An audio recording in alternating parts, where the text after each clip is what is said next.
The Boeing 777 cut through the afternoon sky at 35,000 feet, a silver needle stitching invisible threads between New York and Los Angeles. Inside the business-class cabin of Flight AA-20847, Sophia Moretti moved through the aisle with practiced efficiency, her smile professional despite the exhaustion settling deep into her bones. "Coffee or tea, sir?" she asked the passenger in 3C. Her voice warm, even as her vision blurred slightly at the edges. 24 years old, and she felt 40. 2 years with the airline, double shifts whenever possible, protein bars for dinner, and instant coffee for breakfast. But Marco's tuition was due in 3 weeks, and the electricity bill wasn't going to pay itself. Sophia pushed the beverage cart forward, her navy uniform crisp despite the 12-hour day that had started at 4 a.m. She'd worked the red-eye from LAX to JFK, grabbed 3 hours of sleep in crew quarters, and now she was working the return flight. Her supervisor had offered her the chance to make extra money, and Sophia never said no to extra money, not since their parents died in the car accident 2 years ago, not since 19-year-old Marco became her responsibility, her purpose, her reason for every sacrifice. "Excuse me, miss?" A woman in 4B held up her empty glass. "Could I get more champagne?" "Of course, ma'am." Sophia reached for the bottle and the cabin tilted slightly. She blinked hard, steadying herself against the cart. Just low blood sugar. She'd eaten half a granola bar 4 hours ago. She'd be fine. Her gaze drifted momentarily to the man in 4A. He'd caught her attention during boarding. Impossible not to notice him. Mid to late 30s.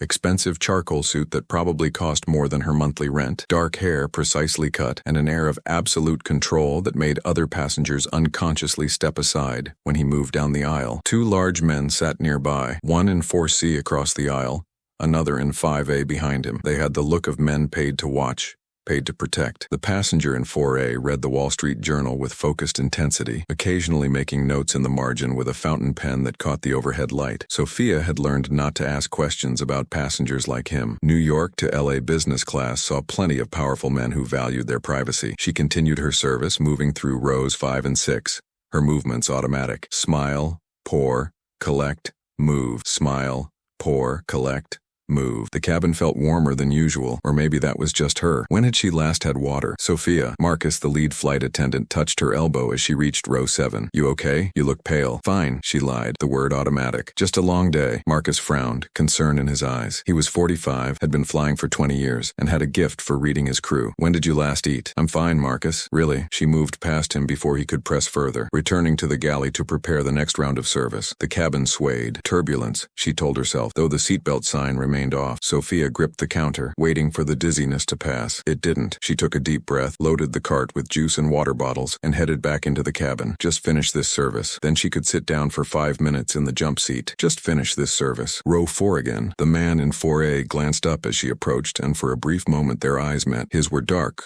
almost black, with an unexpected depth that made her pause. Not cold, despite his intimidating presence. Watchful, intelligent, carrying something heavy behind the controlled exterior. "Anything I can get for you, sir?" Sophia asked, her voice steadier than she felt. "Water, please." Still, no ice. His voice matched everything else about him. Controlled, precise, with the faintest trace of a Brooklyn accent he'd almost completely eliminated. She poured the water, her hand trembling slightly as she handed him the glass. He noticed. Of course he noticed. Men like him noticed everything. "Thank you," he said quietly, and something in his tone made her think he was thanking her for more than just the water. Sophia nodded and moved to the next row, but the cabin was tilting now, definitely tilting, and the cart seemed impossibly heavy. Her hands gripped the handle, knuckles white. Just one more row. The cart slipped from her fingers. She heard the crash as if from a great distance. Glasses shattering, liquid splashing, passengers gasping, and then the floor rushed up to meet her, and everything went dark. Matteo DeLuca set down his water glass the instant the flight attendant's knees buckled. He was moving before she hit the floor, before the beverage cart finished its sideways tumble, before the other passengers fully registered what was happening. Years of training overrode thought. Assess, act, control the situation. She collapsed in the aisle between rows 4 and 5, her body crumpling with the terrible stillness of complete unconsciousness. Matteo was beside her in 3 strides, kneeling on the carpeted floor as chaos erupted around him. "Oh my God, someone help her. Is she breathing? Call a doctor." Matteo tuned out the noise. His fingers found her throat, pressing gently against the carotid artery. Pulse present. Rapid. thready but present. He tilted her head back slightly, checking her airway. Clear. Her chest rose and fell with shallow breaths. Sir, please step back. Marcus appeared, dropping to his knees on the other side of Sophia. She's breathing. Pulse is weak and fast, Matteo said, his voice calm and authoritative. Likely syncope. She needs to be flat, legs elevated, and she needs sugar immediately. Marcus stared at him for a heartbeat, clearly recognizing him.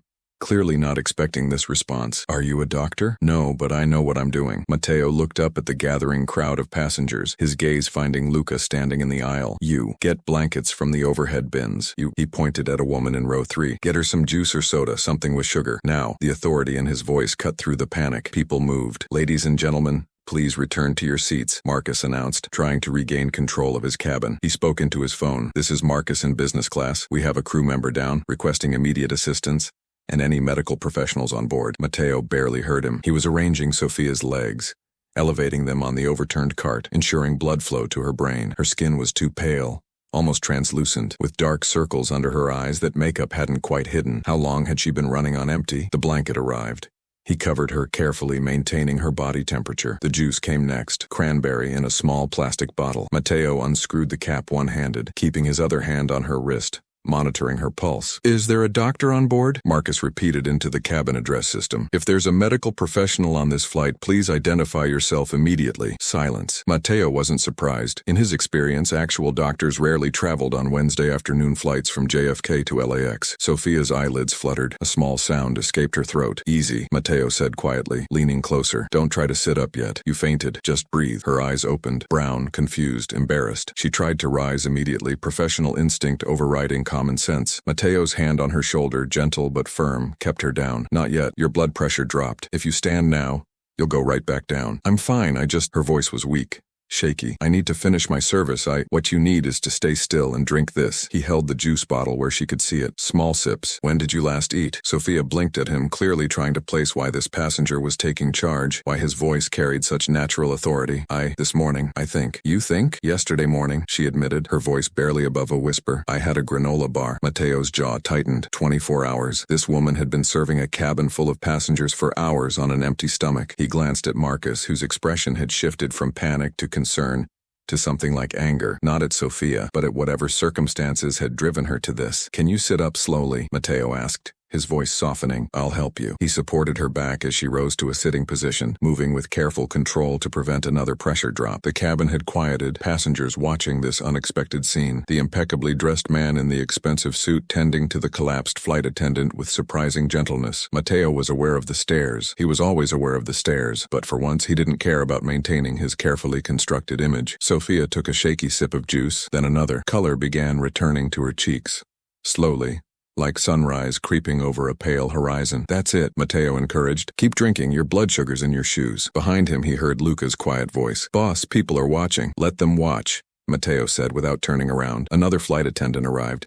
Younger, clearly shaken. Marcus, should we divert? Denver's 40 minutes away. No! Sophia's voice strengthened with panic. No, please, I'm fine. I don't need. The company will. I can't afford. We're not diverting, Matteo said, the decision made before Marcus could respond. He looked at the lead flight attendant. She needs to sit down somewhere comfortable, keep drinking fluids with sugar and electrolytes, and eat something substantial. The cockpit can notify LAX to have paramedics standing by, but she'll be stable by landing if she's monitored properly. Marcus studied him for a long moment. Matteo knew what he was seeing. Matteo De Luca, the name that appeared in business sections and occasionally crime sections of New York newspapers, the man federal investigators had been watching for years, without ever finding enough evidence to charge with anything. But Marcus was also seeing a man who clearly knew emergency medical protocol, who was handling his crew member with competent care, and who had taken control of a chaotic situation with practiced ease. Okay, Marcus said finally. Sophia, can you stand if we help you? Between Matteo and Marcus, they got her to her feet. She swayed slightly, and Matteo's arm went around her waist,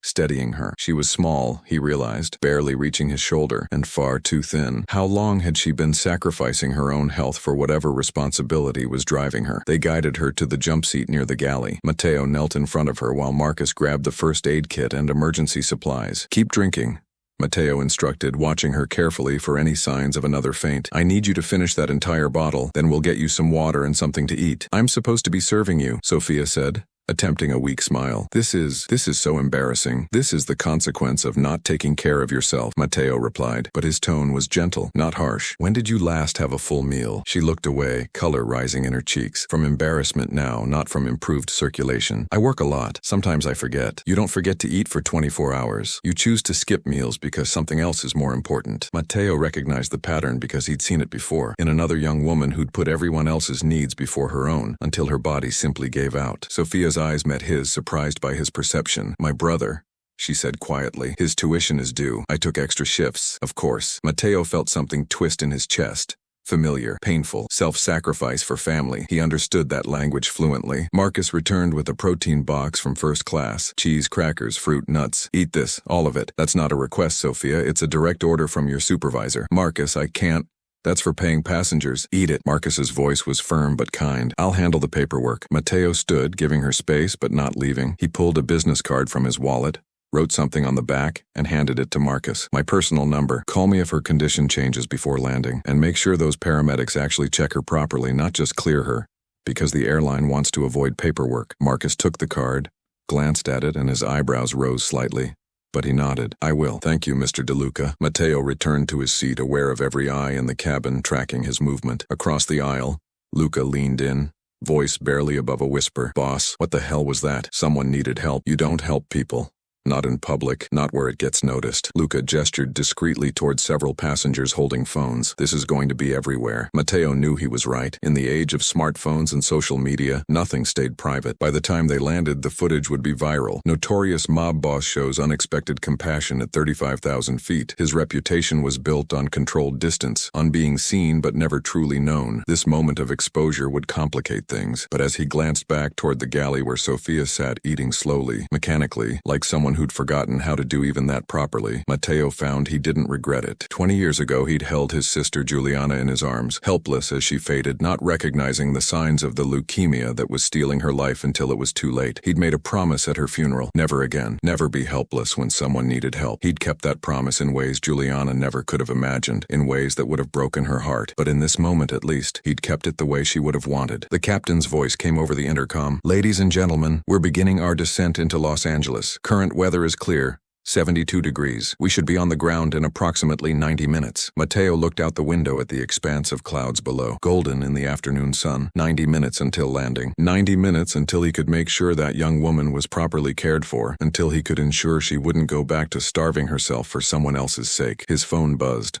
A text from Carmine, his consigliere. Seeing interesting videos from your flight. We need to talk when you land. Matteo turned off his phone. For once, the business could wait. The wheels of flight AA2847 touched down on LAX's runway 24L at exactly 6:47 p.m. Pacific time, the landing smooth despite the tension that had filled the cabin for the last 90 minutes. Sophia sat in the jump seat near the rear galley, Marcus checking on her every 15 minutes like clockwork, each time asking the same questions. How do you feel? Any dizziness? Drink more water. She'd managed to eat the entire protein box, though every bite felt like an admission of failure. Professional flight attendants didn't collapse mid-service. They didn't cause scenes that required passenger intervention. They certainly didn't become the responsibility of someone like Matteo DeLuca. She still couldn't quite believe what had happened. The man in 4A, the one she'd noticed for his expensive suit and commanding presence, had responded to her collapse with the efficiency of a trained paramedic. His hands had been gentle but confident, his voice calm in the chaos, his knowledge of emergency medical protocol immediately apparent. And then Marcus had quietly told her who he was. Matteo DeLuca. The name had appeared in enough news articles over the years that even Sophia, who barely had time to watch television, recognized it. Federal investigators suspected ties to organized crime, though nothing had ever been proven. Business holdings that ranged from legitimate shipping companies to restaurants in Little Italy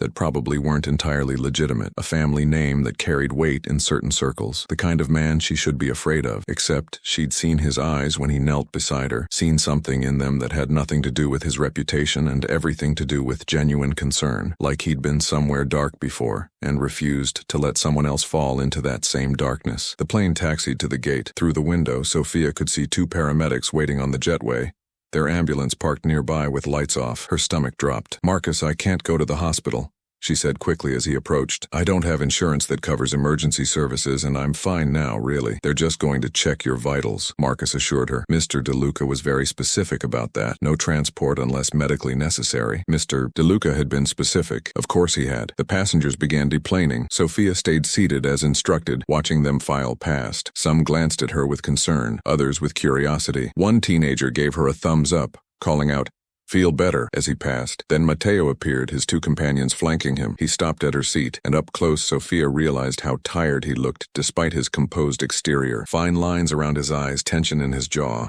The bearing of a man who carried heavy responsibilities. "The paramedics will check you," he said without preamble. "Then I've arranged for you to be seen by a private physician. Dr. Sarah Chen, Century City. She's expecting you." Sophia blinked. I can't afford a private doctor. I appreciate everything you've done, but it's handled." His tone left no room for argument. "I don't accept charity from strangers." Something flickered across his face. Respect, maybe, or recognition of his own stubbornness reflected back at him. "Then consider it payment for services rendered. You were working when you collapsed.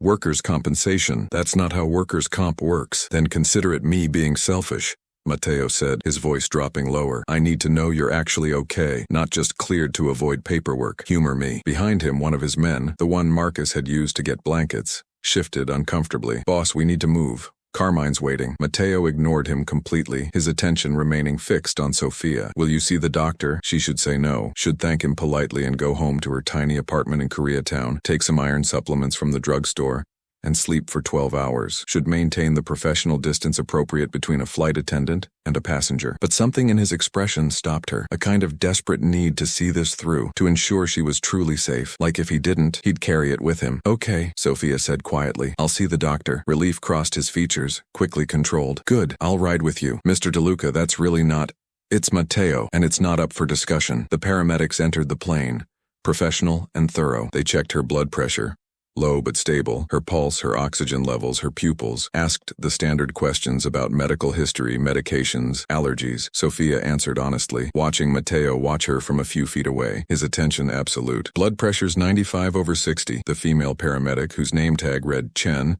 no relation to the doctor, she confirmed, announced. "Heart rate 72. You're stable but definitely need follow-up." "Any chest pain? Shortness of breath? Ongoing dizziness?" "No, I feel much better." "When did you last eat before the incident?" Sophia hesitated. Matteo's gaze sharpened. "Yesterday morning," she admitted. "I worked a double shift." The paramedic's expression tightened with professional disapproval. "You need a proper meal, rest, and probably iron supplements. I'd recommend—" "She has an appointment with Dr. Chen in 40 minutes. Matteo interjected. "She'll receive comprehensive care." The paramedic glanced at him, clearly recognizing him, clearly choosing not to comment. "All right, you're cleared to leave the aircraft. But if you experience any dizziness, fainting, chest pain, or difficulty breathing, go to an emergency room immediately. Understand?" "Yes, thank you." Marcus appeared with her carry-on bag and purse. "Take tomorrow off, Sophia. Paid. I'll square it with scheduling." "Marcus, you don't have to." "I do, actually. Company policy after a medical incident. Rest. Eat. Take care of yourself." He squeezed her shoulder gently. "That's an order." 20 minutes later, Sophia sat in the back of a black Mercedes S-Class, the leather seats more comfortable than her bed at home, watching Century City's glass towers approach through the tinted windows. Matteo sat beside her, his presence simultaneously comforting and unnerving. The man who'd been called boss sat in the front passenger seat, occasionally glancing back with barely concealed concern. The driver, the other large man from the plane, navigated LA traffic with practiced ease. "You didn't have to do this," Sophia said, breaking the silence. "I know." "Then why?" Matteo was quiet for a long moment, watching the city slide past. When he spoke, his voice was softer than before, carrying weight. "I had a sister, Juliana. When she was 16, she collapsed at home. I was 20, thought I knew everything. Figured she was just tired from school, from her part-time job. Told her to rest, drink water, she'd be fine." Sophia's chest tightened. The past tense wasn't lost on her. 3 days later, she collapsed again. This time I called 911. By the time they diagnosed the leukemia, it was stage 4. She died 6 months later, 2 weeks after her 18th birthday. His jaw clenched. "I missed the signs. I told her she was fine when she wasn't. I let her push herself when she needed help." "That wasn't your fault," Sophia said quietly. "Wasn't it?" He finally looked at her, and the grief in his eyes was raw, unguarded. "I was her big brother. I was supposed to protect her. Instead, I was too busy with other things, too focused on the family business, too blind to see what was right in front of me. You were 20 years old enough to pay attention, old enough to care." He took a breath, reining in the emotion. "After she died, I took every emergency medical course I could find. First aid, CPR, Trauma response. I swore I'd never be helpless like that again. Never watch someone fade and not know what to do. Understanding settled over Sophia like a blanket. So when I collapsed, I saw her, for just a second.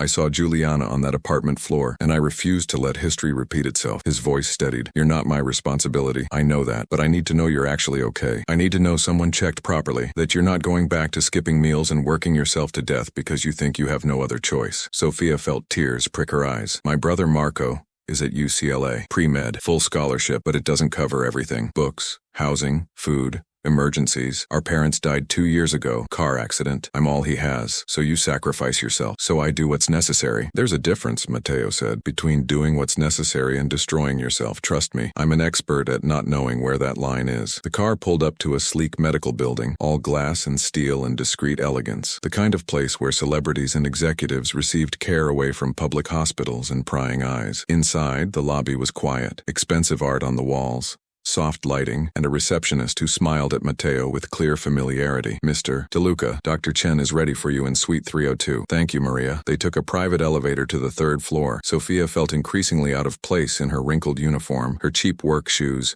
her entire existence suddenly thrust into a world of luxury she'd only glimpsed from the other side of an airplane cabin. Dr. Sarah Chen was in her mid-40s, professional but warm, with intelligent eyes that assessed Sophia immediately. Her office was comfortable, more like a living room than a medical facility, with soft chairs and calming colors. Ms. Moretti, I'm Dr. Chen. Matteo called ahead and explained the situation. I understand you fainted on a flight after not eating for approximately 24 hours? Yes. Sophia glanced at Matteo, who'd settled into a chair near the window, clearly intending to stay. Is it okay if Matteo's welcome if you're comfortable with him being here? Dr. Chen said smoothly. Patient privacy is entirely your choice. Sophia nodded. Somehow, having him there felt right, like he'd started this journey with her and should see it through. The examination was thorough. Blood pressure still low. Weight 15 pounds under what it should be for her height. Blood draw for comprehensive panel, checking for anemia, vitamin deficiencies, thyroid function, blood sugar levels, questions about her diet,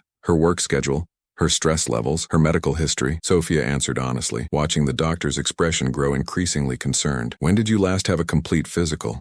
Dr. Chen asked. 3 years ago, when I started with the airline. And you haven't had health insurance since? I have catastrophic coverage, but the deductible is so high that it only makes sense for major emergencies. Regular checkups are not in the budget. Dr. Chen exchanged a look with Matteo. Ms. Moretti, based on your symptoms and what I'm seeing in your initial blood work, I'm confident you're dealing with severe anemia, likely iron deficiency combined with malnutrition and chronic stress. Your body is running on fumes. Sophia had suspected as much. Hearing it confirmed still felt like a punch to the gut. The full blood panel will take a few days, Dr. Chen continued, but I'm prescribing iron supplements immediately, a high-quality multivitamin, and B-complex vitamins. More importantly, you need proper nutrition. 3 meals a day minimum. Protein with every meal. Leafy greens, red meat if you eat it, legumes, whole grains. I understand. Sophia was already calculating costs in her head. Iron supplements from the pharmacy, maybe $30. Multivitamins, another $20. Actual groceries instead of protein bars and instant noodles. You also need rest, Dr. Chen said firmly. Real rest. Your body is depleted. If you continue at this pace, you're going to end up in an emergency room, possibly with a cardiac event. You're 24 years old. Your heart shouldn't be under this kind of stress. Fear spiked through Sophia's chest. How long until I can work again? I'd recommend at least 3 days of complete rest, followed by a gradual return to normal activity. No double shifts for at least 2 weeks. 3 days without pay. 2 weeks of reduced hours. Sophia felt the financial calculations spiraling, the precarious balance of her budget collapsing. Marco's tuition was due in 3 weeks. The rent was due in 10 days. The electricity bill, that's not possible, she said quietly. I appreciate your concern, Dr. Chen, but I can't afford 3 days off. You can't afford not to take them, the doctor countered. Ms. Moretti, I'm not exaggerating when I say continuing at your current pace could kill you. Malnutrition affects every system in your body. Your heart, your brain, your immune system. You're one bad infection, one severe stress event away from serious complications. Matteo had been silent throughout the examination, but now he leaned forward. What if money wasn't the issue? What would your medical recommendation be? Dr. Chen didn't hesitate. 48 hours of complete rest in a safe, comfortable environment, proper meals, I can provide a specific nutrition plan, continued monitoring to ensure she's responding to treatment, follow-up blood work in 1 week. Then that's what happens. Sophia turned to stare at him. Matteo, I can't accept 2 days, he said, his voice gentle but immovable. Let me provide a safe place for you to rest and proper food. 2 days. Then you go back to your life if that's what you want. But give your body a chance to recover. I don't even know you. You know I helped you when you needed it. You know I lost someone because I didn't recognize the signs in time. You know I'm asking you to let me do this because I need to see you safe. His dark eyes held hers. 2 days, Sophia. That's all I'm asking. Dr. Chen watched the exchange with the careful neutrality of someone who'd seen Matteo De Luca's compassion before, who knew there was more to him than the newspapers reported. Sophia's mind raced. Every practical instinct screamed to refuse, to maintain her independence, to not become indebted to a man with his reputation. But her body was screaming louder. For rest.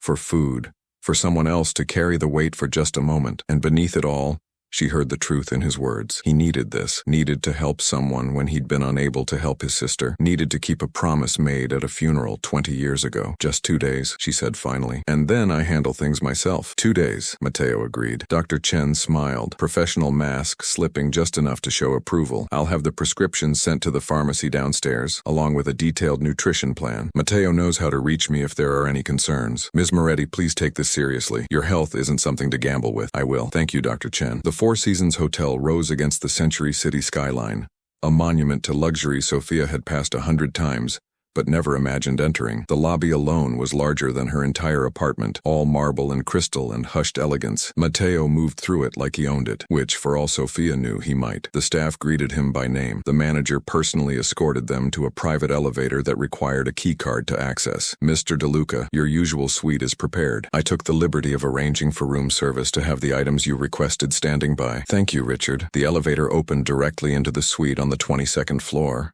And Sophia stopped breathing. Floor-to-ceiling windows overlooked the city, lights beginning to twinkle as evening settled over Los Angeles. The living room was larger than her entire apartment, decorated in soft neutrals with elegant furniture that looked both expensive and comfortable. Through open doors she could see a bedroom, a full kitchen, a dining area. This is too much, she whispered. This is what was available. Matteo set her bag down near the sofa. The bedroom is yours. I'll take the couch. You're staying? My men are stationed outside in the hallway. I'll be here in the suite. You're safe, Sophia. I promise you that. A knock at the door. Matteo opened it to reveal Luca, the man from the plane, carrying several shopping bags. Boss, the items you requested. He glanced at Sophia, his expression unreadable. Thank you. You and Tony can take shifts. 8 hours on, 8 off.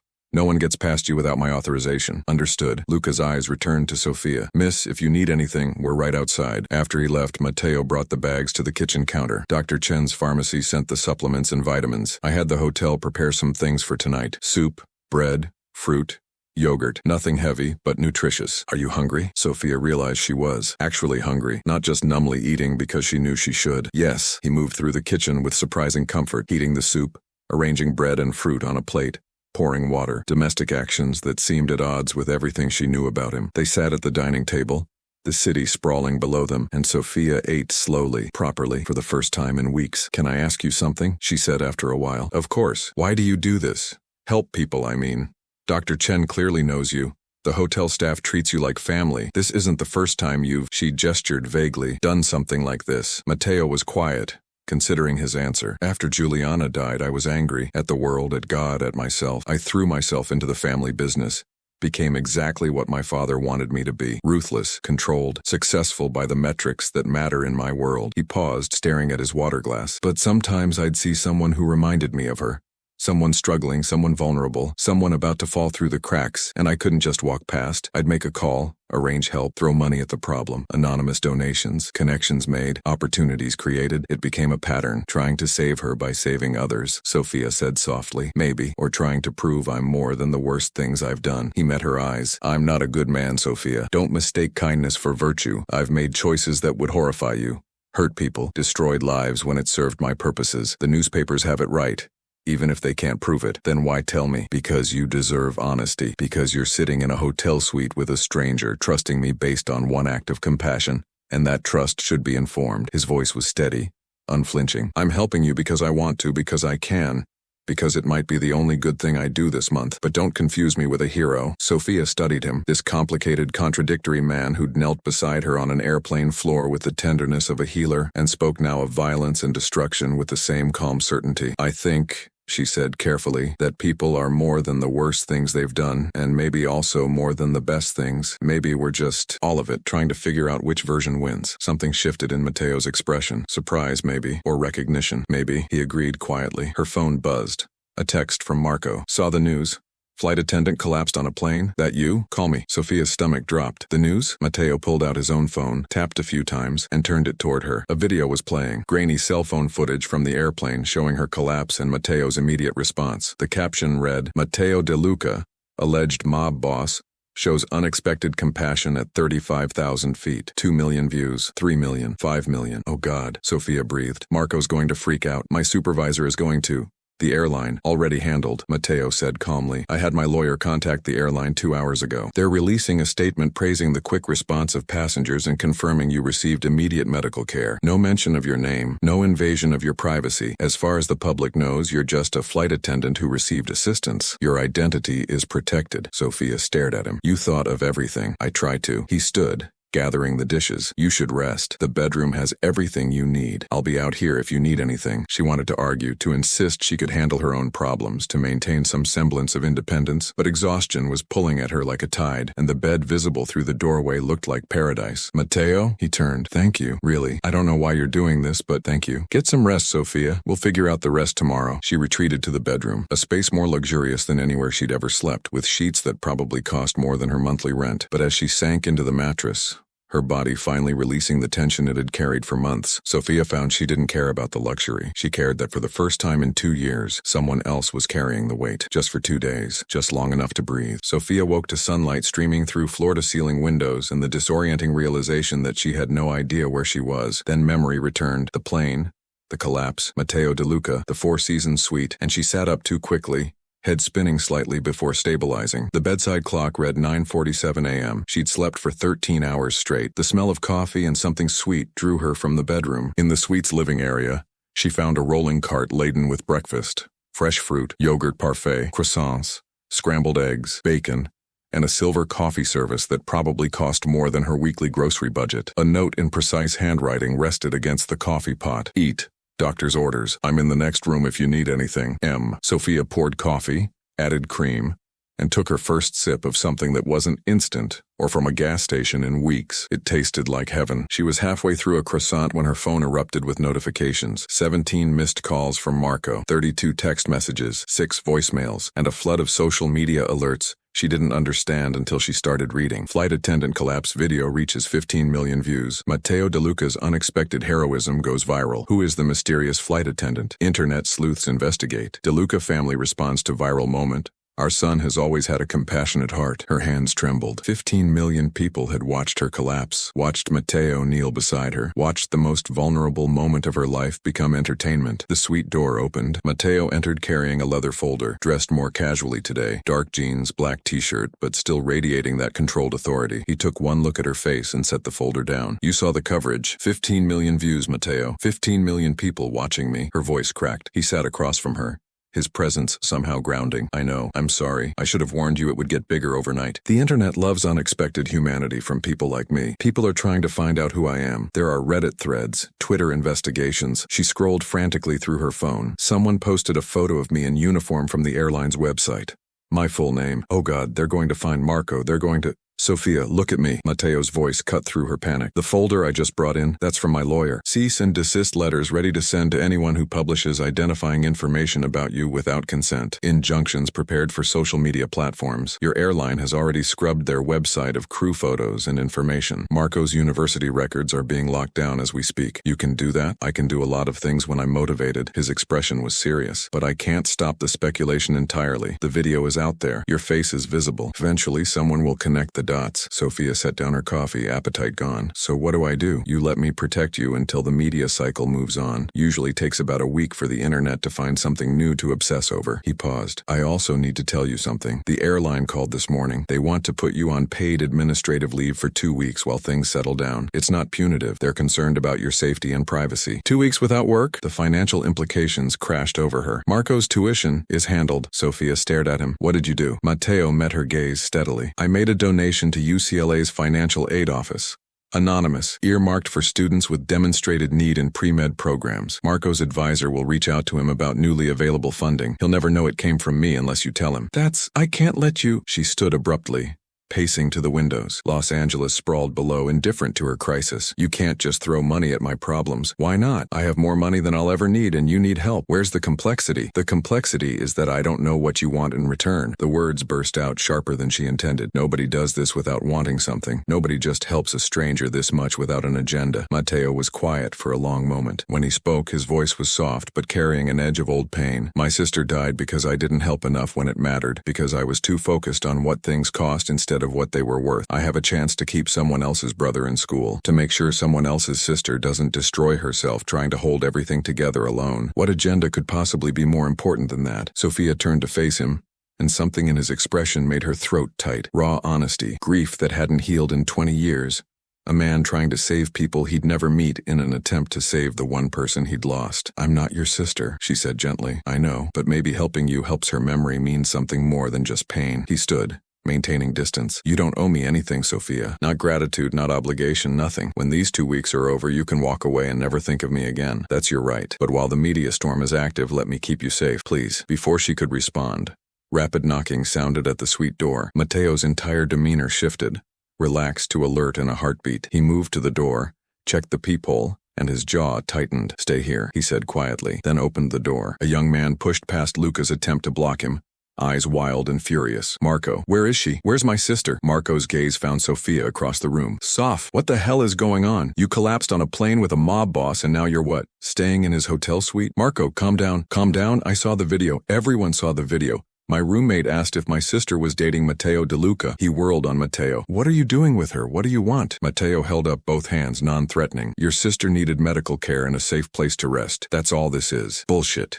Men like you don't do anything without a reason. Marco stepped between Sophia and Mateo, protective despite being 6 inches shorter and 70 pounds lighter. I know who you are. I read the news, federal investigations, organized crime connections, all of it. Everything you've read is probably true, Mateo said calmly. But none of it changes the fact that your sister collapsed from malnutrition and exhaustion because she's been sacrificing her health to pay your tuition. Marco flinched. That's not soft. You said you were fine. I was managing, Sophia said quietly, until I wasn't. The doctor diagnosed severe anemia, malnutrition, and chronic stress, Mateo continued. She prescribed rest and proper nutrition.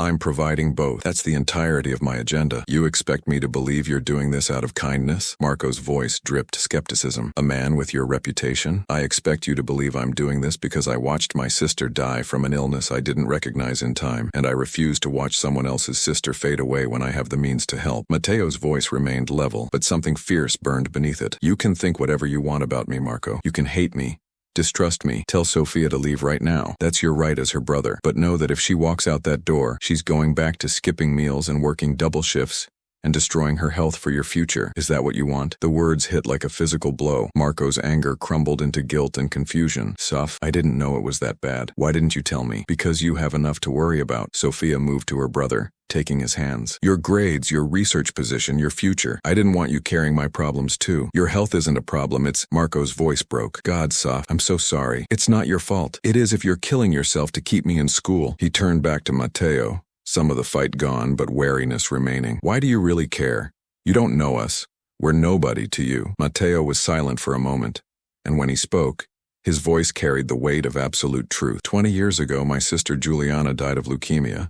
She was 18. Before she got sick, she used to volunteer at a free clinic in Brooklyn, helping people who couldn't afford regular health care. She'd come home and tell me about the families struggling to choose between medicine and rent, between doctor visits and groceries. She'd say, Mateo, someday when you have money, promise me you'll help people like this. Promise me you won't forget. He paused, looking out the window at the sprawling city. I kept the first part of that promise. I got money more than she could have imagined, but I forgot the second part. I forgot how to help people the way she meant. I built walls, made enemies, hurt people when it served my interests, became exactly what my father wanted and nothing she would have recognized. His eyes returned to Marco. Your sister gave me a chance to remember, to keep a promise I made to someone I loved. That's why I care. The suite was silent except for the faint hum of air conditioning and distant city traffic. Marco studied Mateo with an intensity that reminded Sophia of herself, assessing, questioning, trying to reconcile reputation with reality. 2 weeks.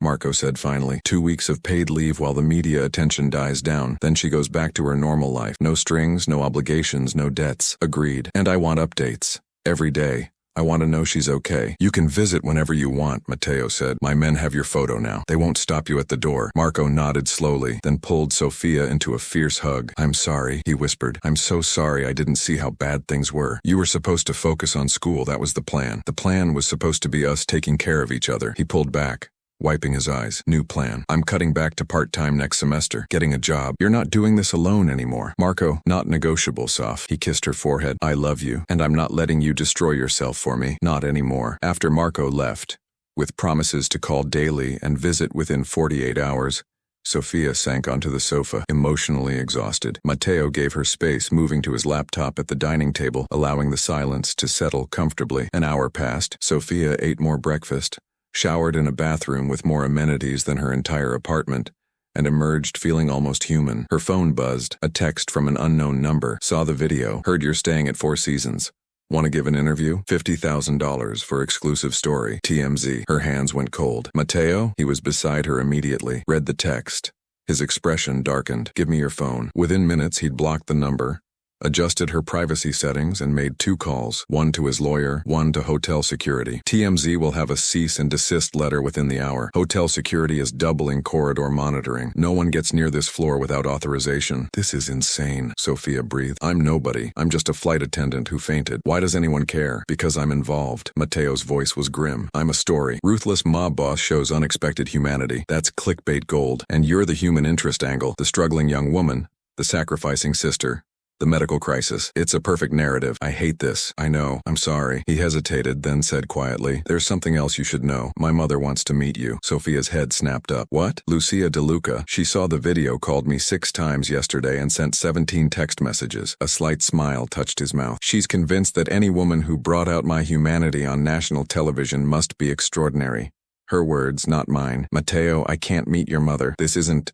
We're not. Sofia gestured helplessly between them. This is medical care and media protection, not whatever she's thinking. I told her that. She didn't care. Said she's been trying to get me to show emotions other than controlled rage for 20 years, and if you managed it in 20 minutes, she deserves to meet you. His expression softened. She's harmless, I promise. Persistent, but harmless. Is this required? Nothing about this is required, Sofia. You say no, I'll handle her. He paused. But she does make incredible ossobuco, and the family estate has better security than this hotel. If you're going to be trapped somewhere for 2 weeks while the media circus plays out, you might as well have good food and a garden to walk in. Sofia studied him, this complicated man offering his family home like it was nothing, protecting her from paparazzi while admitting his own actions had made her a target. What's she like? Your mother? Strong, traditional Italian matriarch.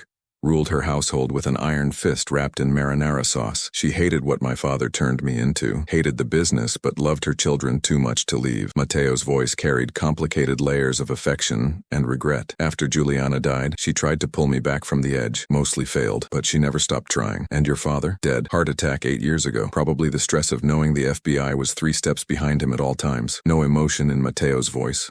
Just facts. He built the empire. I inherited it, expanded it, made it more sophisticated, harder to penetrate legally. Everything he wanted, but not what your sister wanted. No, not even close. He met her eyes. You don't have to meet my family, Sofia. This can stay simple. Medical care, security, 2 weeks of rest. I can keep those worlds separate. But even as he said it, both of them knew that line had already blurred. The moment he'd shared his sister's story, the moment Marco had confronted him and received honesty instead of threats, the moment Sofia had seen past his reputation to the grief-stricken brother underneath, simple had become complicated. One dinner, Sofia heard herself say. I'll meet your mother for one dinner. Matteo's surprise was evident. You're sure? No, but you've been honest with me, even when it made you look bad. That deserves honesty back. She took a breath. And maybe I want to understand who you are beyond the headlines, beyond the man who helped me on a plane. Something shifted in Matteo's expression.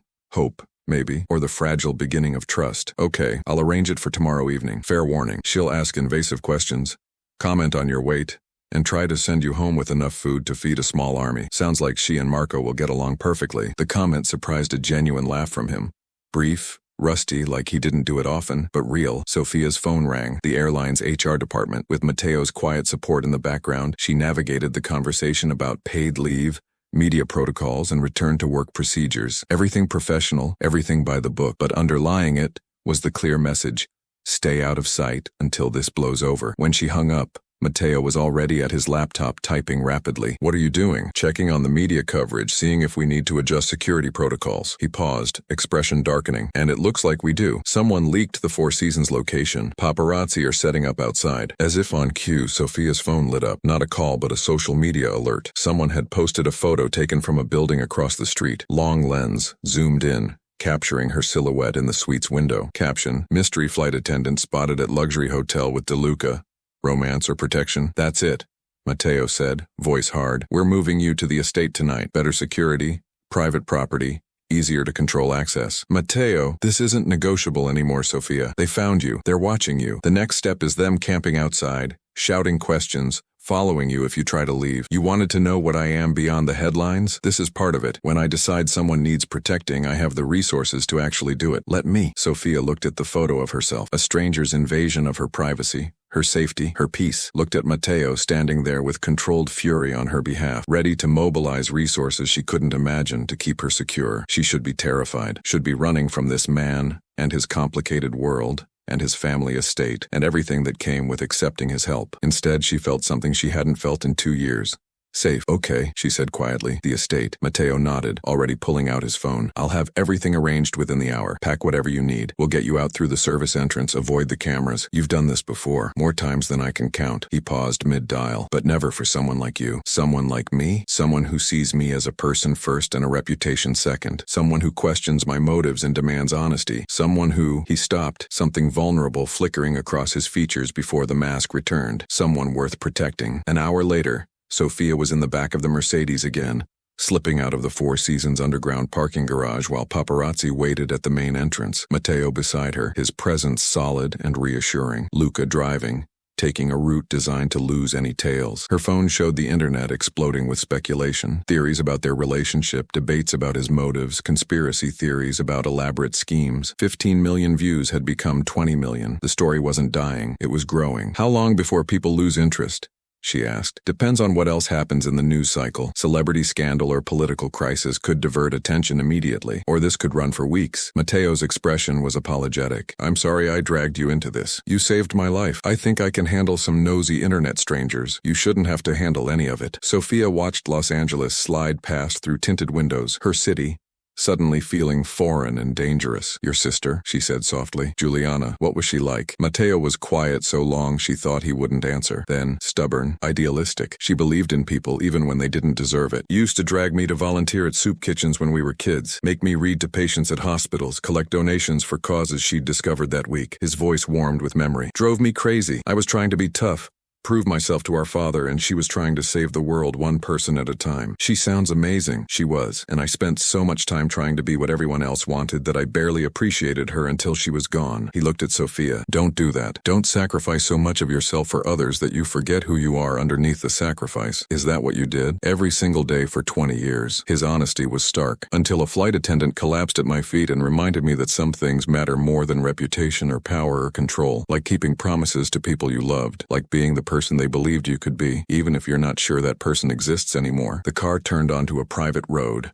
winding up into the hills. Sophia could see the estate ahead, sprawling Mediterranean architecture, security gates, olive trees lining the drive, a fortress disguised as a family home. "Last chance to change your mind," Matteo said as they approached. "Once you meet my family, there's no going back to simple. They'll adopt you, interrogate you, and probably start planning our wedding before dessert." Sophia laughed, despite her nerves. "Your mother sounds terrifying." "She absolutely is, but in the best possible way." He squeezed her hand briefly, a gesture of reassurance that felt surprisingly natural. "Welcome to the chaos, Sophia Moretti." The gates opened, and Sophia entered a world she'd never imagined being part of. But somehow, with Matteo beside her, it didn't feel quite as impossible as it should have. The DeLuca estate sprawled across 3 acres of Bel Air hillside, a world unto itself hidden behind stone walls and cypress trees. Sophia stood in the guest suite, larger than her entire Koreatown apartment, watching the sunset over Los Angeles through French doors that opened onto a private terrace. 5 days had passed since she'd arrived. 5 days of Lucia DeLuca's fierce maternal attention, of elaborate family dinners where Matteo's younger siblings, Francesco, a legitimate real estate developer, And Francesca, an art dealer, treated her like she'd always belonged. 5 days of slowly healing, of eating 3 meals daily, of sleeping without the anxiety that had plagued her for 2 years. 5 days of learning that Matteo De Luca was far more complicated than any headline could capture. She'd watched him with his mother, patient with her criticism, gentle with her grief when she spoke of Giuliana, seen him with his siblings, protective of Francesca, respectfully challenging with Francesco, observed him with his men, fair but demanding, loyal to those who earned it, and she'd felt something growing between them that terrified her more than any paparazzi or media storm. A knock at her door pulled her from her thoughts. Matteo stood in the hallway, dressed in dark slacks and a charcoal button-down, his expression carefully neutral. "My mother's asking if you'll join us for dinner. No pressure if you'd rather eat up here." Sophia had learned that no pressure from Lucia De Luca was a polite fiction, but she'd also learned she didn't mind the woman's warm insistence. "I'll be down in 10 minutes. Good." He hesitated, something troubled in his eyes. "Can I talk to you for a minute before dinner?" Her heart rate picked up. "Of course." He stepped into the suite, closing the door behind him but maintaining respectful distance. "I had a meeting today with my lawyer and the FBI." Sophia's blood went cold. "The FBI? They've been investigating Vincent Calabresi, a rival for months. Interstate racketeering, trafficking, money laundering. They have enough to move forward with arrests." Matteo's jaw tightened. "They also have evidence that Calabresi has been surveilling you and Marco, planning to use you as leverage against me." The room tilted. "What?" "Photos of you leaving your apartment, Marco's class schedule, details about your routines." His voice was controlled, but fury simmered beneath. "He saw the viral video, saw an opportunity to hurt me through you. The FBI intercepted communications planning a kidnapping." Sophia sank onto the edge of the bed, legs suddenly unable to support her. "Oh God. Marco is safe. I have 3 men watching him at all times. He doesn't know yet. Didn't want to scare him unnecessarily, but I'm telling you because you deserve to know what's happening." Matteo moved closer, crouching so they were eye level. "The FBI is moving on Calabresi tomorrow night, coordinated raids across 5 locations. They asked me to testify. Will you?" I gave them enough information to make their case without my testimony. Anonymous tips, documents that mysteriously appeared in their investigation files, surveillance footage from sources they can't trace. His smile was sharp, dangerous. "I'm helping them destroy Calabresi, but I'm not putting myself in a courtroom. I have other ways of ensuring justice." "What ways?" Matteo was quiet for a long moment. "The less you know about my methods, the better. But by this time tomorrow, Calabresi won't be a threat to you, to Marco, or to anyone else. That's what matters. And the cost to you? There's always a cost." He stood, moving to the terrace doors. "I've been having conversations with my family about the business, about the future, about what Giuliana would actually want from me." He turned back to face her. "I'm stepping away, Sophia, from the illegitimate parts of the empire, the parts that keep the FBI watching, that put people like you in danger just for knowing me." Sophia's breath caught. "What does that mean?" "It means Francesco takes over the real estate holdings. All legitimate, all clean. Francesca continues with her galleries. I'm establishing a foundation in Giuliana's name. Medical scholarships, emergency medical training,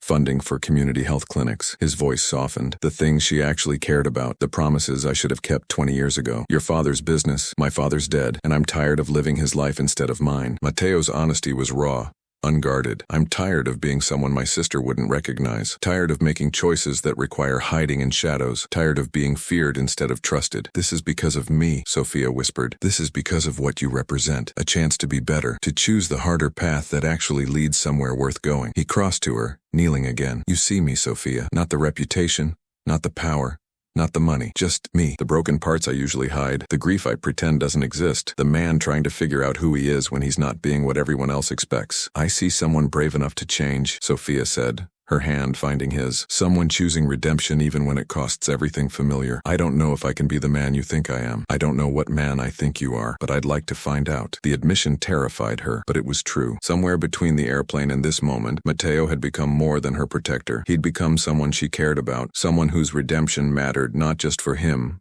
but for her. His thumb traced circles on her palm. "When this is over, when Calabresi is arrested, when the media moves on, you'll go back to your life, your job, your apartment, your normal existence. That's what we agreed. And if I don't want normal anymore, then we figure out what comes next, together. If that's what you want." Sophia's answer was interrupted by Lucia's voice echoing up the stairs. "Matteo, Sophia, dinner is getting cold and I didn't spend 4 hours on Osso Buco for it to be ruined." They shared a look, part amusement, part something deeper, and headed downstairs hand in hand. Dinner at the De Luca estate was chaos wrapped in love and simmered in marinara sauce. Lucia presided over the table like a benevolent dictator, ensuring everyone ate enough, fought appropriately, and understood that family was everything, blood or chosen. Marco had been invited tonight, his initial wariness of Matteo gradually shifting to grudging respect over the past 5 days. He sat between Francesco and Francesca, debating medical ethics with an intensity that made Lucia beam with pride. "Your brother," she announced to Sofia, "is brilliant. You raised him well." "He raised himself," Sofia protested.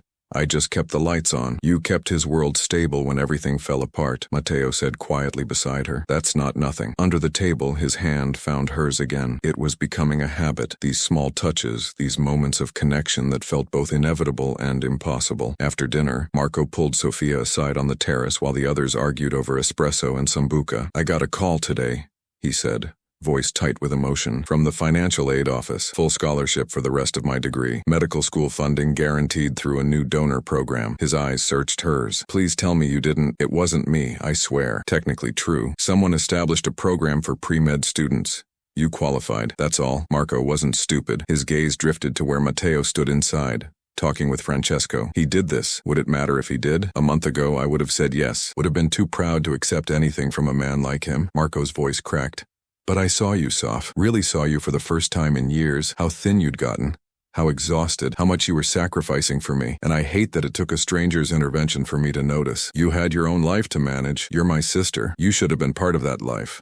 Not a footnote I checked on between studying sessions." He pulled her into a fierce hug. "If Matteo De Luca wants to fund my education because it takes the burden off you, I'll cash those checks and say thank you, because keeping you alive and healthy matters more than my pride." Sofia held her brother tight, feeling something shift and settle. For 2 years she'd carried everything alone. Now, slowly, the weight was redistributing. Matteo helping Marco, Marco finally seeing her, both of them learning to accept support instead of drowning in independence. "I think I'm falling for him," she whispered into Marco's shoulder. "Is that insane?" "Probably." Marco pulled back, studying her face. "But you look happier than you have since Mom and Dad died, so maybe insane is exactly what you need." That night, Sofia couldn't sleep. The guest suite felt too large, too quiet, her mind racing with everything Matteo had told her about Calabrese, about the FBI, about choosing a different path. She found him in the estate's library, nursing whiskey and staring at photographs spread across the desk. Juliana at various ages, childhood, adolescence, teenage years frozen in time before illness stole her future. "Can't sleep either?" Sofia asked softly from the doorway. Matteo looked up, and the vulnerability in his expression stole her breath. "Tomorrow changes everything. Once Calabrese is arrested, once I officially step back from the business,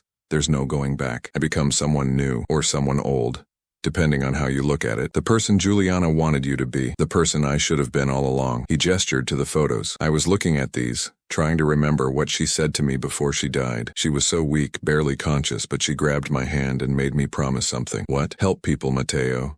Not with money or power or fear. Help them the way I tried to. With kindness, with presence, with the belief that everyone deserves a chance to be better than their worst moment." His voice broke. "I've spent 20 years failing that promise, helping people with exactly the things she told me not to use. Money, power, fear." Sofia crossed to him, taking the photo he held. Juliana at 16, laughing at something off camera, eyes bright with life and hope. "You helped me, not with fear, with kindness and presence and belief that I deserved better than my worst moment. One person, out of thousands I've hurt. One person is where it starts. One choice, one moment, one chance to be different." She set down the photo, turning his face to hers. "You're choosing differently now. That matters. Does it? Can 20 years of wrong be erased by a few right choices? I don't know. But redemption isn't about erasing the past. It's about building a different future." Her thumb traced his jaw. "And I'd like to be part of that future, if you'll let me." Matteo's kiss was gentle, reverent, carrying the weight of promises and possibilities. When they broke apart, his forehead rested against hers. "I don't deserve you,"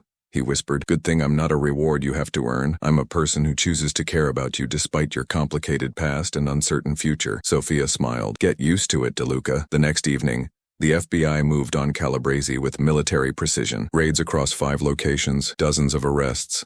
Evidence sufficient to ensure decades of prison time. Matteo watched it unfold from his home office, monitoring law enforcement scanners and news feeds, his expression carefully neutral. Sofia sat beside him, understanding that this moment was both victory and grief. Victory over a threat to innocent people, grief for the life he was definitively leaving behind. When it was over, when Calabrese was in federal custody, when the news confirmed the scope of the bust, Matteo made a series of phone calls to his lawyer, to his consigliere Carmine, to trusted men who'd served the family for decades. "It's time," he said into each call. "Distribute the severance packages. The legitimate security company is ready for anyone who wants out clean. For those who don't, I have recommendations to other families. But the DeLuca organization as you've known it ends tonight. Some calls ended with understanding, others with anger or disappointment, but all ended with respect for a boss who'd kept his word, protected his people, and chosen a harder path than most would dare. When the last call finished, Matteo sat in silence. Sophia took his hand, offering presents without words. My father built this empire, he said finally, spent 40 years establishing power,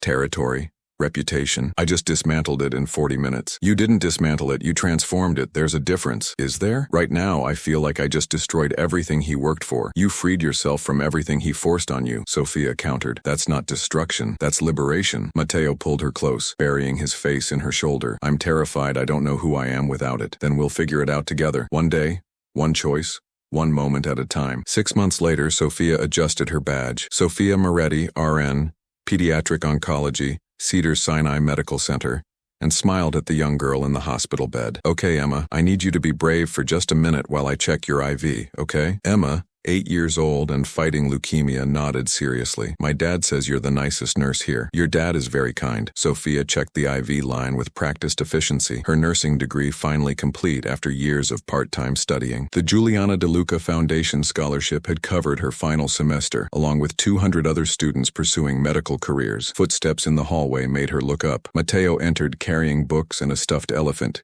his smile genuine and unguarded in a way it never used to be. Mr. DeLuca, Emma brightened immediately. You came back. I promised I'd finish the story, didn't I? He settled into the chair beside her bed, opening a book about a brave princess who saved herself. Chapter 7, The Princess Learns to Fight. Sophia watched him read. This man who'd once inspired fear, now inspiring hope. The foundation had grown beyond anyone's expectations. Medical scholarships, free emergency medical training in underserved communities, mobile health clinics in 3 states, research funding for childhood cancers. Juliana's legacy finally honored the way she would have wanted. After the reading session, after Emma's parents had thanked them both profusely, Sophia and Matteo walked through the hospital garden. It had become their routine, visiting patients together, him reading stories, her providing medical care, both of them offering presents to families navigating the same nightmare the DeLuca family had faced 20 years earlier. Marco called, Sophia said as they settled on a bench overlooking the city. He got accepted to Johns Hopkins Medical School. Full ride. He's brilliant. They're lucky to have him. Matteo's pride was genuine. Though I'm going to miss our Sunday dinners arguing about medical ethics with him. He'll visit, and you'll still have Francesca and Francesco arguing about everything else. True. His arm draped around her shoulders, comfortable and familiar. Speaking of family, my mother asked me to ask you something. Sophia groaned. What does Lucia want now? She wants to know when we're getting married so she can start planning. Apparently 6 months is long enough to figure out if you love each other, in her opinion. And what's your opinion? Matteo turned to face her fully, his expression serious but warm. My opinion is that I loved you from the moment you looked at me on that airplane like I was a person instead of a reputation. My opinion is that I want to spend the rest of my life earning the second chance you represent. My opinion is that Juliana would have loved you, and that matters more to me than anything else. He reached into his jacket, pulling out a small velvet box. So my opinion is yes, I want to marry you. If you'll have a reformed mob boss with a complicated past and an uncertain but hopeful future. The ring was simple, elegant diamond, platinum band, nothing ostentatious. Perfect. You're not reformed, Sophia said, her eyes bright with tears. You're transformed. And yes, I'll marry the man you're becoming, the man you've always been underneath everything else. Yes. The kiss tasted like hope and promises kept, like redemption earned through consistent choices rather than dramatic gestures, like two broken people finding wholeness in unexpected places. Around them, the garden bloomed with late spring flowers. Above them, the sky shifted from afternoon to evening, golden light painting everything soft and warm. And in a hospital window above, Emma watched with her mother, both of them smiling at the nice nurse and the man who read stories finding their happy ending. You were right, Mama, Emma whispered. Love is the best medicine. Epilogue. 1 year later, the Juliana DeLuca Foundation's summer camp sprawled across 3 acres of Malibu beachfront, filled with children in various stages of cancer treatment and recovery. Laughter echoed across the sand as counselors led activities. Swimming, sandcastle building, art projects, and this afternoon emergency medical training. Matteo stood before a group of teenagers demonstrating CPR on a training mannequin. 30 compressions, 2 breaths. The rhythm should be to the beat of Stayin' Alive by the Bee Gees. Ironic, I know. The kids laughed. One brave 15-year-old asked, "Is it true you used to be in the Mafia?" Matteo didn't flinch from the question. "I used to make choices I'm not proud of. Hurt people. Prioritized power over principles." "Yes. But you changed?" "I'm changing. Every day. That's the thing about redemption. It's not a destination. It's a direction. You keep choosing to be better. Keep working to fix what you broke. Keep trying to honor the people who believed in you even when you didn't deserve it." Nearby, Sophia led a first aid workshop, showing kids how to treat minor wounds and recognize when medical help was needed. She caught Matteo's eye across the beach, and the smile they shared held everything: love, partnership, purpose. Marco worked as a camp counselor this summer before starting at Johns Hopkins, his natural teaching ability making him perfect for mentoring younger students. Lucia visited weekly, bringing enough Italian food to feed the entire camp twice over. Francesco and Francesca served on the foundation board, their legitimate business expertise invaluable. The De Luca family, redefined and redeemed through consistent choice. As the sun set over the Pacific, Matteo and Sophia walked the beach hand in hand, watching their campers roast marshmallows and share stories. "You know what Juliana would love most about this?" Matteo said softly. "What?" "That it's messy and loud and imperfect. She never wanted some sterile, perfect memorial. She wanted life, people helping people, joy in the midst of struggle, hope that looks like action instead of just words." "Then we're doing it right." Sophia leaned into him. "She'd be proud of you, Matteo. I'm proud of you. I'm proud of us. What we built from something terrible into something good." He kissed her temple. "Thank you for seeing me when I couldn't see myself. Thank you for choosing to be someone worth seeing." Above them, the first stars appeared. Behind them, the camp rang with children's laughter and hope. Ahead of them, the future stretched uncertain, but full of possibility. And for the first time in 20 years, Matteo De Luca felt like he was finally keeping his promise to his sister, not through money or power or fear, but through kindness, presence, and the unwavering belief that everyone, including himself, deserved a chance to be better than their worst moment. Redemption's price had been everything familiar and safe, but what he'd gained was infinitely more valuable: a life worth living, a love worth fighting for, and a purpose worth honoring. The man who'd once inspired fear now inspired hope, and that made all the difference.